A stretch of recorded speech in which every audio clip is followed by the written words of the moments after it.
Bonjour à tous et bienvenue dans ce tutoriel, ou disons plutôt ce cours de drift, réalisé dans le cadre du Coach Drift Championship 3, afin de présenter aux participants les différentes techniques de drift développées sur l'environnement Coast de Trackmania United. Ceci afin de maximiser les notes du paramètre style, intervenant dans la notation des replays offline de la première manche, donc des qualifications en show drift, car beaucoup ne prêtent pas attention à ce paramètre, sûrement parce qu'ils ne savent pas sur quoi il est basé, ni même comment il est jugé. Donc comme écrit dans le règlement, ce paramètre se base sur les techniques de drift employées dans votre replay, des techniques de drift dont la majorité n'ont pas forcément conscience, car aucun dictionnaire ne les recense, et donc ce cours est là pour ça. Alors pour ce faire, j'ai choisi une map, donc j'ai choisi la drift super spéciale, qui a été mappée il y a déjà un certain moment, et donc afin de vous montrer que ces techniques sont applicables dans toutes les circonstances, et sur la grande majorité des maps, et pas simplement sur une map réalisée pour l'occasion. Commençons tout d'abord par la technique la plus connue des drifters, utilisée par tous. C'est celle que l'on retrouve donc sur les serveurs online, si vous venez nous voir, et malheureusement aussi celle que l'on retrouve dans tous les replays, justement parce que les drifters, principalement les débutants, ne connaissent que celle-là. Étant donné que c'est la plus intuitive et la plus simple d'utilisation, c'en est même finalement la plus efficace, mais pas forcément la plus esthétique. Et comme on sait donc que le style est noté sur l'esthétisme du drift, ça peut être important pour augmenter la note de son replay. Donc cette technique, vous la connaissez tous, c'est celle qui consiste à tirer le frein en entrée de courbe et à remettre les gaz. Donc vous le voyez très bien ici. Donc avec une petite gestion de l'angle, ça passe tout seul, hein. C'est bateau, c'est facile, c'est beau, et c'est simple. Mais cette technique n'est pas la seule. Il existe beaucoup d'autres techniques de drift que nous allons voir maintenant, et qui ne font d'ailleurs même pas intervenir le frein, ce qui est finalement un gros avantage puisque le frein ralentit la voiture, et donc ne pas utiliser peut être un gain de vitesse important pour notre drift, une vitesse finalement très précieuse. Donc commençons tout d'abord par une autre technique finalement assez évidente, une technique qui existe réellement, qui se nomme même le power over, et qui sur Coast consiste à profiter, à connaître la limite d'adhérence de la voiture et à jouer sur celle-ci. Alors regardez tout de suite, vous allez comprendre. Donc voilà, à grande vitesse, on donne un coup de volant, ce qui provoque un décrochage complet et qui fait partir la voiture en drift. Un résultat finalement identique au breaking drift, sauf qu'on perd pas de vitesse. Donc vous l'aurez compris, et je l'ai même dit, cette technique est utilisable uniquement à grande vitesse. Donc ça implique aussi de connaître les limites d'adhérence de la voiture, puisque si vous donnez un coup de volant et que la voiture n'est pas à grande vitesse, vous allez vous manger le mur qui se trouve sur votre droite ou sur votre gauche. Alors pour éviter cela, on peut également faire une sorte d'appel contre appel afin d'augmenter l'angle de braquage du coup de volant, comme ici. Donc vous le voyez, cela finalement augmente l'efficacité de cette technique et permet de l'appliquer à une vitesse légèrement inférieure à la normale. Donc c'est une petite astuce comme ça que je vous dévoile et qui en plus augmente l'esthétisme du drift, puisqu'elle donne l'impression que la voiture fait un appel contre appel. Alors puisqu'on parle d'appel contre appel, cette technique qui porte au Japon le nom de Fine Drift existe aussi sur Trackmania United et peut se révéler d'ailleurs très esthétique et aussi très utile, puisque comme celle d'avant, elle ne fait pas intervenir le frein. Alors on la voit ici, elle sert donc à relier deux virages. Hop, voilà, donc vous avez bien vu que les phares arrière de la voiture ne se sont pas allumés, je n'ai pas tiré le frein.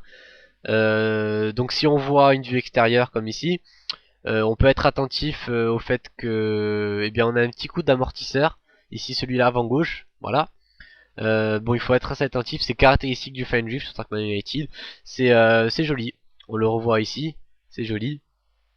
Tac, je sais pas si vous avez vu, c'est assez fin, il faut être assez fin pour le voir quoi. Et donc le Fine Drift, une technique finalement pas utilisable tout le temps, et qui marche assez bien quand on sait s'y prendre, mais ça demande quand même assez d'expérience. On en arrive maintenant à ma technique préférée, elle aussi qui existe réellement, et d'ailleurs qui est inspirée de cette technique réelle, qui se nomme le Dirt Drop Drift. Alors en quoi consiste cette technique? Bien tout simplement à placer les roues arrière de la voiture en dehors de la piste, dans le gravier. Donc ce qui, vous le devinez, fait perdre toute adhérence à la voiture. Et ça marche très très bien, ça donne des trucs très jolis. On le voit ici. Voilà, donc encore une fois, cette technique ne fait pas intervenir le frein, ce qui ralentit quand même la voiture puisque comme vous le savez sûrement, sur Coast, le passage en gravier ralentit la voiture. Donc on peut le voir ici en extérieur, on voit bien que les roues arrière patinent dans le sable, ce qui fait partir la voiture en drift quoi. Alors en revanche il faut quand même ressortir du sable pour pouvoir contrôler ensuite la dérive. Donc c'est finalement peut-être la phase la plus difficile, gérer son entrée dans le sable et la comment dire la durée pendant laquelle on va y rester quoi. Alors la technique est également utilisable avec les roues avant, parce que Coast a une particularité, c'est-à-dire qu'on fasse glisser n'importe laquelle des quatre roues de la voiture, les quatre roues décrochent en même temps. Enfin, c'est une particularité du gameplay, donc si on en fait glisser une des quatre, les quatre glissent. De la preuve avec ces images. Donc voilà, la voiture glisse alors que pourtant on a mis que les roues avant dans le gravier. Donc c'est très bon à savoir lorsque justement le gravier se trouve à l'intérieur de la courbe. Bon alors j'insiste sur l'importance de cette technique, car finalement après le Breaking Drift elle est sûrement celle que vous utiliserez le plus, vu qu'elle est elle aussi simple d'utilisation, mais elle a finalement une importance capitale, vu qu'elle est parfois obligatoire pour enchaîner deux courbes entre elles. Je prends l'exemple ici sur Elona Drift. On voit bien que la voiture est obligée de mettre les roues arrière dans le gravier afin d'enchaîner, enfin de passer toute la ligne droite en drift et d'enchaîner les deux virages d'un coup. Bon ici on passe assez près des pneus, ça rend quand même assez bien. Bon c'est quand même assez dangereux vous avez vu puisqu'on peut facilement heurter le mur extérieur pendant cette manœuvre. Mais au moins cela vous montre toutes les possibilités qu'offre cette technique et l'esthétisme qu'elle apporte à votre drift. Bon alors on va en rester là avec le Dirt Job Drift, je vous laisse vous entraîner.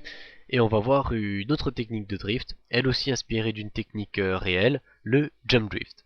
Alors le Jump Drift, comme son nom l'indique, ça consiste à faire décoller une ou plusieurs roues de la voiture afin de permettre un décrochage de celle-ci. Oui mais alors quelle roue? Comme vu précédemment, n'importe laquelle, hein, puisque quelle que soit la roue qui va finalement quitter la route, c'est toute la voiture qui va se mettre à drifter. Donc comment on va faire décoller les roues?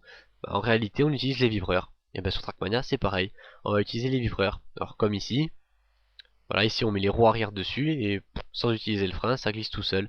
Là on les met aussi à l'extérieur, voilà, pour modeler un petit peu notre trajectoire, histoire de décaler un petit peu la voiture. Comme quoi une technique de drift finalement ne s'utilise pas que pour faire glisser la voiture, mais également après pour modifier sa trajectoire. On l'a déjà vu avec le Dirt Job Drift sur Elona Drift. On le voit ici avec le Jump Drift sur la Super Spéciale. Bon donc comme l'autre, hein, et comme je vous l'ai dit, c'est aussi utilisable avec les roues avant. Voilà, comme ici. Donc vous avez vu, j'ai simplement fait un petit peu sauter les roues avant et ça glisse tout seul. Bon alors, évidemment les roues ne sautent pas vraiment, mais bon c'est juste une image en fait. Et puis comme la technique s'appelle comme ça, on va pas la renommer, hein, on garde son nom. Hein. Et bon, je pense que c'est un peu tout ce qu'il y a à dire sur le jump drift. Voilà, à part que c'est une technique dangereuse, car elle peut quand même parfois vraiment faire sauter les roues et finalement déporter trop la voiture. Donc il faut quand même faire attention et puis l'utiliser modérément quoi. Ici, ici les exemples sont assez bons vu que les vibreurs sont placés au bon endroit pour faire glisser la voiture. Mais bon en réalité c'est pas une technique qu'on utilise beaucoup. On l'utilise surtout en cas d'urgence quoi, lorsqu'on n'arrive vraiment pas à faire glisser la voiture. Mais bon, à part ça, voilà. Mais bon il faut quand même l'avoir parce que ça peut faire gagner des points pour le CDC3. Et maintenant, dernière technique permettant de faire glisser la voiture. Elle aussi pas spécifique à Trackmania, hein, c'est une technique, on dira que c'est une dérivée du jump drift, allez, vu qu'en fait il s'agit des sauts. Bon alors là, j'ai rien à vous apprendre, hein. Vous donnez un coup de volant juste avant le tremplin. Hop, la voiture se met en travers et à l'atterrissage, ça glisse tout seul. Il suffit juste de gérer le drift après, comme n'importe quel drift. Bon alors vu de l'extérieur, c'est très beau, c'est très esthétique. Ça permet de faire de belles choses, notamment dans une vidéo. Voilà, la seule condition, c'est que le terrain s'y prête, quoi. Quand vous avez un saut, vous réfléchissez pas, vous avez pas 30 000 solutions. C'est pas moi qui vais vous apprendre l'air control. Il y a moyen de l'utiliser là aussi pour gérer les sauts, pour placer la voiture d'une certaine manière et tout, mais enfin, ça vient avec l'expérience et je vous laisse expérimenter. Bon, et maintenant, histoire de vous montrer que ce que j'ai raconté, c'est pas du pipeau, on sait jamais, il y en a toujours qui peuvent ne pas me faire confiance, je me suis lancé un petit défi personnel, qui m'a pris quand même pas mal de temps, juste pour vous montrer qu'on peut très bien drifter un tour complet de circuit sans jamais toucher au frein. Ouais, facile, vous vous dites, ouais. Enfin, n'empêche que ça m'a pris une bonne petite heure pour réussir ça, et donc ça témoigne bien de quand même la difficulté pour réaliser certaines techniques. Bon, alors on va de suite lancer le magnéto et commenter ça petit à petit. Bon, alors voilà, on entame ce tour avec un dirt job drift ici. On enchaîne avec un jump drift avec les roues arrière. Donc voilà, ça passe bien. Un autre jump drift avec les roues avant cette fois. Puis un autre jump drift ici, bon avec les 4 roues quoi. On se remet bien, allez, encore un dirt jump drift, un jump drift pour modeler, encore un petit. Voilà, bon ça passe assez bien, vous voyez jusque là. Bon, mine de rien, ça c'est difficile. Là, hop, encore un dirt jump drift. Encore un avec les roues avant. Vous voyez, c'est toujours les mêmes techniques qui reviennent finalement, hein. Bon là on en fait encore un, on va garder quand même un peu de vitesse pour la grande ligne droite, sur laquelle on va utiliser un petit power over, voilà. Histoire de montrer le plus de technique possible quoi. Voilà, là je vais sûrement faire un fine drift, oui voilà. Et puis voilà. Donc c'est la fin de ce tour. Donc vous avez bien vu, si vous avez bien été attentif et que vous avez bien regardé les phares arrière de la voiture, ils ne se sont pas allumés une seule fois durant tout le tour. Bon, donc comme vous avez pu le remarquer, finalement j'ai utilisé que deux techniques, le jump drift et le dirt jump drift, et aussi le power over à un moment donné.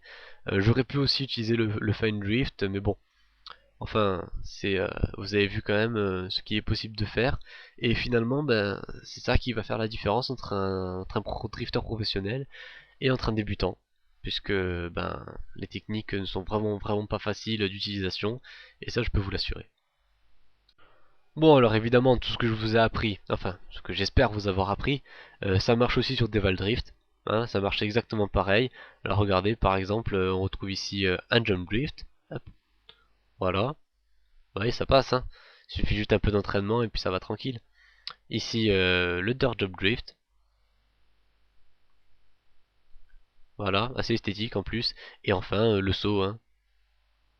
Un peu plus impressionnant que les sauts sur circuit, bien sûr, hein. Avec quand même une toute petite nouveauté pour le Devil Drift, la technique de la gouttière. Bon, alors tous les fans initial D, là, ils ont fait un sursaut, je les vois de là. Mais non, ici, la gouttière, c'est pas avec les roues avant. Sur Trackmania, la gouttière, c'est avec les roues arrière. Bon, bah, je vais pas m'éterniser là-dessus, je vais vous montrer ça en vidéo, puis vous allez comprendre tout de suite. Et hop, voilà. Bon, bah alors, beaucoup de drifters n'ont pas conscience, attendez, je le refais ici. Voilà, beaucoup de drifters, comme je disais, n'ont pas conscience de cette technique, qui est pourtant mais extrêmement utile et en plus super belle. Enfin, vous avez pu le voir, c'est vachement beau. Qui consiste, donc vous avez compris, à se servir des gouttières sur le côté de la route, enfin ce que moi j'appelle des gouttières par habitude initiale D. Donc de se servir de ces gouttières là comme d'un rail en fait, que les roues arrière de la voiture vont suivre et qui vont finalement lui permettre d'avancer en crabe sur une ligne droite, et donc ça permet d'enchaîner efficacement deux courbes entre elles. Donc c'est un peu l'équivalent du dirt job drift sur circuit, hein, et bon, l'utilisation d'une gouttière se caractérise par la roue avant gauche ou avant droite selon le sens sur lequel vous faisiez, qui se lève et qui va tendre l'amortisseur. Donc on le voit très bien sur cette vidéo là, pas sur ce plan de vue extérieur. En plus on se rend compte de quel point l'arrière de la voiture frôle vraiment le mur, hein. C'est vraiment un travail de précision assez énorme, qui demande une bonne dose d'entraînement quand même, mais au final, enfin, c'est une technique tellement utile et tellement esthétique, enfin, qui vous rapportera énormément de points en show drift et même en battle quoi finalement, qu'il faut vraiment pas la négliger et il faut vraiment savoir la maîtriser. Ça peut être vraiment utile pour aider Val Drift. Bon, ici cette technique on peut aussi la faire se précéder d'un jump drift avec les roues avant ici, voilà. Bon, vous avez vu, ça marche exactement pareil que sur circuit. La seule différence que les blocs utilisés sont différents, mais les techniques restent les mêmes. Et encore une fois, vous avez vu que c'est encore le dirt job drift et le jump drift qui sont maîtres des techniques de drift sans frein. Donc si vous en avez deux à retenir, retenez celle-là. Et puis si un jour l'occasion vous vient de faire des fine drift, des power over ou je sais plus encore ce que je vous ai appris, n'hésitez pas. N'hésitez pas, et ça peut vraiment impressionner le jury. Et puis maintenant, enfin, puisqu'on parle de jump drift, on va terminer sur un bloc très utilisé dans les maps de drift et que je tenais absolument à faire apparaître dans ce cours pour montrer la possibilité de drift qu'il offre. C'est bien sûr le bloc des routes un peu en diagonale, celui-ci. Donc voilà, quand on passe dessus avec une certaine vitesse, les 4 roues décollent. Bon, parfois elles ne décollent pas, mais de toute façon, le jump drift est applicable quand même. puisque en fait c'est finalement un jump drift quoi qui s'applique ici. Donc vous voyez bien la technique est la même, hein, et on n'utilise pas le frein, et puis ça fait vraiment drifter efficacement, et en plus ça permet de garder un bon contrôle. Enfin, je trouve que ce bloc est, est très facilement utilisable en drift et d'une façon vachement efficace. Donc je tenais à vous le montrer quand même, que vous sachiez que si un jour, enfin, puisque vous allez sûrement le croiser, que vous sachiez quoi en faire quoi. Et bien voilà, c'est la fin de ce cours. Bon, j'espère que je vous ai quand même éclairé beaucoup sur les techniques de drift. Donc j'espère également les revoir dans vos replays de la CDC3. Allez, ciao, bye bye, see you again.